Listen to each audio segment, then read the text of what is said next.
तो भगवान शंकर ने 5 मुंह, 5 मुंह हैं भोलेनाथ के, 5 वृक्ष प्रकट किए हैं भोलेनाथ ने। ध्यान से सुनना है, भगवान शंकर के मुंह से जो 5 वृक्ष प्रकट हुए उनमें आख, अकौआ का पेड़ भगवान शिव के मुंह से प्रकट हुआ है। अकौआ कभी भी आप रविवार को अकौआ की जड़ ला करके और जो छोटे बच्चे हों 8-9 महीने तक के उनके पालने में बांध दो, कभी तुम्हारे बच्चे को बुखार नहीं आएगा और तुम्हारा बच्चा सपने में नहीं उड़केगा। अकौआ की जड़ माताओं को 9 महीना तक के बच्चा को जिस पल्ले में सुलाती हो तो उसमें जरूर बांध देना, फिर देख लेना आप। अकौआ का वृक्ष भगवान शिव के मुंह से प्रकट हुआ। धतूरा भगवान शिव ने अपने मुंह से प्रकट किया। समी भगवान शिव के मुंह से प्रकट है। दूर्वा भगवान शिव के मुंह से प्रकट है। और बिजिया, बिजिया यानी भांग। अब कई लोग तो कहते कि भगवान शंकर भांग खाते हैं, पीते हैं। गाना भी बन गए और तुम्हारो शर्म नहीं लग रही अपन उन गानों पर नच रहे। ये सनातन धर्म का सिर्फ मजाक है कि भोला नहीं माने रे नहीं माने, मचल गए भंगिया। भांगड़ा डिस्को कछू ने जाने, क्या जो तमाशो मचाए। शंकर जी भांग पीते हैं, और अगर पीते हैं तो इतने विद्वान बैठे हैं, एक व्यक्ति आके प्रमाण दो कि यहां लिखा है कि भगवान शंकर भांग पीते हैं। एक जगह प्रमाण लाके दो।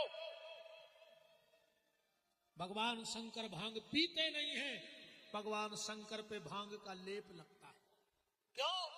भांग ठंडी होती है और भगवान शंकर ने पिया है जहर, तो उनके शरीर में जलन होती है, इसलिए शिव जी के ऊपर भांग का लेपन किया जाता है। और जब हमारे आचार्य पूजा कराते हैं तो ईमानदारी बताना मंत्र में क्या बोलते हो। जब भांग चढ़ाने का मंत्र आता है, ओम विजयम धनु कपर्दिनो विशल्यो बाणवाम उतो अनेसन्यसजा निखंगदी, और आखिरी में क्या कहते हैं, श्री भगवत सांब सदा शिवाय नमः। विजया माने भांग, विजया स्नानम समर्पयामि। वहां पीने का विधान नहीं है, कहीं नहीं लिखा कि पीवे के लाने भांग चढ़ रही, स्नान के लिए। अकौआ का फूल भगवान को चढ़ता है, शिव जी को। ध्यान से सुनना, धतूरे का फल शिव जी को चढ़ाना चाहिए। समी के पत्ते, विजया का चूर्ण, और दूर्वा के ऊपर का हिस्सा दूर्वांकुर जो नव पल्लवित होती, वो शिव जी को चढ़ानी चाहिए। अब तीनों देवता खड़े हुए, बोले ब्रह्मा तुमने चंदन प्रकट किया, शिव जी आपने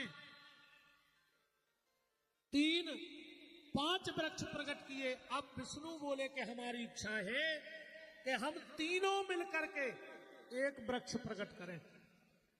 तो तीनों ने अपना अपना तेज, अपना अपना तप जल में डाला और वहां पर बेल पत्र की उत्पत्ति हो गई। बोलो वृंदावन बिहारी लाल की।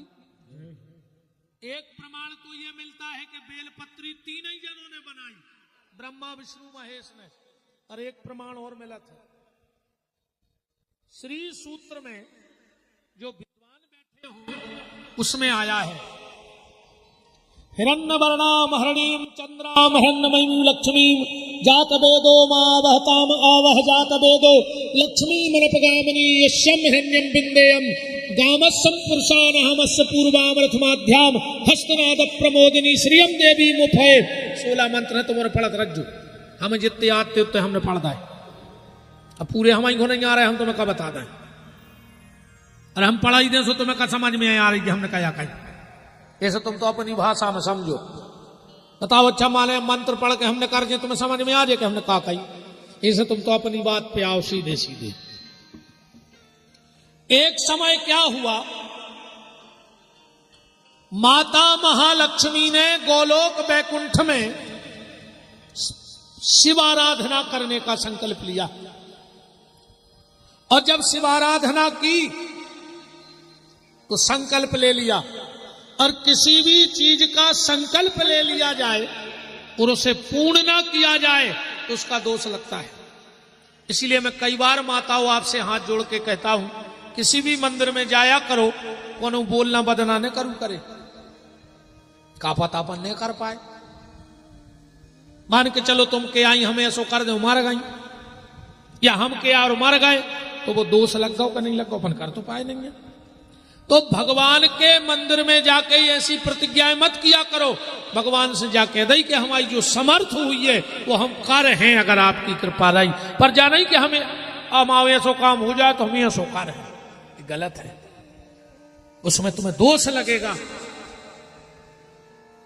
कोई भी ऐसी प्रतिज्ञा मत किया करो कि हम ऐसा करेंगे।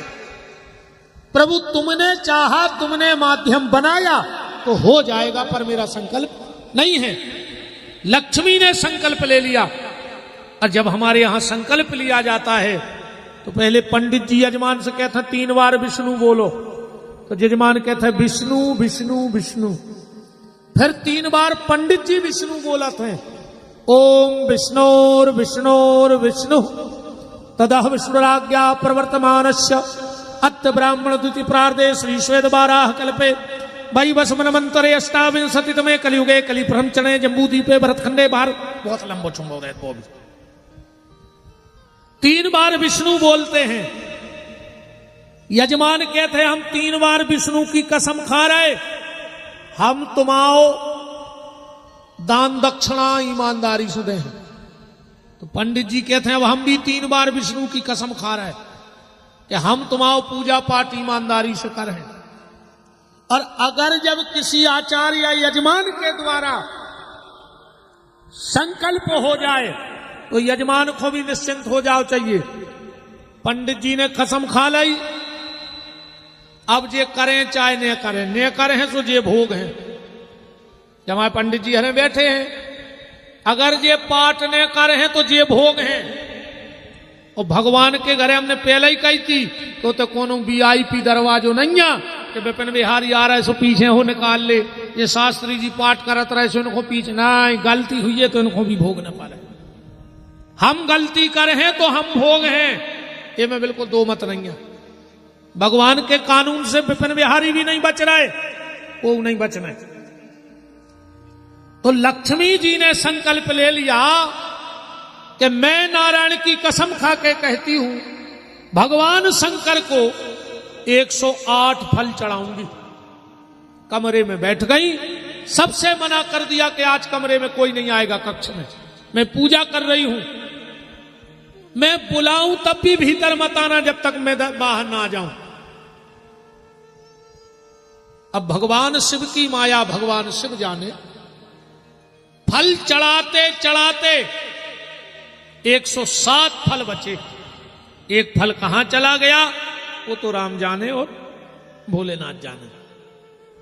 लक्ष्मी जी तो घबरा गई कि आसन पे से उठ नहीं पा रहे, कैसे पति की कसम खाएं कि जब उठे, जब 108 फल शंकर जी को चढ़ा दे हैं, अब कहां से लाएं 8वां फल। पहले कह दिया कि कोई भीतर आएगा नहीं, हम बुलाएं तो भी नहीं आए। विचार करते करते करते करते जब लक्ष्मी जी को कोई रास्ता ना मिला तो बगल में खड़ग पड़ी थी, लक्ष्मी जी ने उठाई खड़ग और अपना एक स्तन काट करके और भगवान शंकर की पिंडी पे चढ़ा दिया। जैसे ही लक्ष्मी ने अपना स्तन काटा, भगवान शंकर प्रकट हो गए और वही स्तन ले जाकर के शंकर जी ने कैलाश में रख दिया, और उसी लक्ष्मी के स्तन से बेल के वृक्ष की उत्पत्ति हुई है, ऐसा श्री सूत्र में वर्णन है। इसीलिए भगवान शिव को नित्य बेल पत्र चढ़ाने वाला कभी धन के लिए परेशान नहीं होता है। अब एक बात और विद्वान ध्यान से सुन लेना।